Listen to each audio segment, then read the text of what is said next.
να τραγουδήσω ένα ποντιακό τραγούδι, το οποίο θα τα αφιερώσω σε όλους τους ποντίους και τους μη ποντίους, με τη θερμή παράκληση όποιος δεν καταλαβαίνει την ποντιακή διάλεκτο να ρωτάει το δίπλανό του, διότι ένας στους δύο είναι πόντιος, δεν γλιτώνει.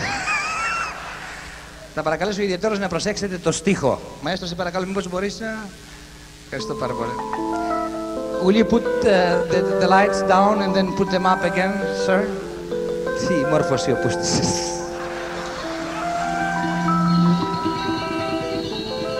Κοίπασε, έλα με τεμέν σε φορά,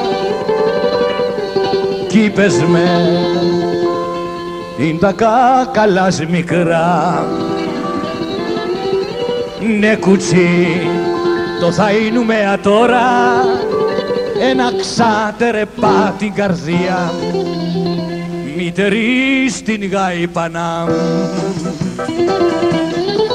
Σόφου σιμ κι αν αγαπάς με, κι αν κι αγαπάς με ξαν, τα τσιτσία σε κρεμάγαν, το μητήσαμον καγάν.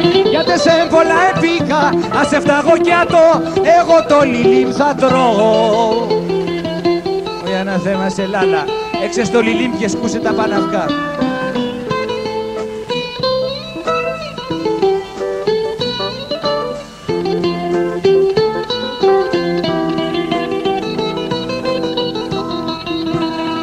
Κοίπασε μ' την πίστης και το θάμας, κοίπες με, ναι πεπάλαλα μιλές.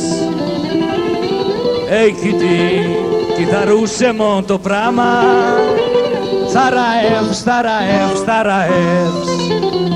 για τον τέχασες θα κλαις.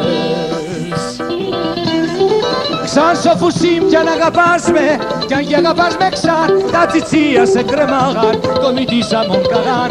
Γιατί σε έμβολα επίκα, ας εφταγώ κι ατώ, εγώ το λιλίμ θα τρώω. Εσύ πάφα το σκάτω.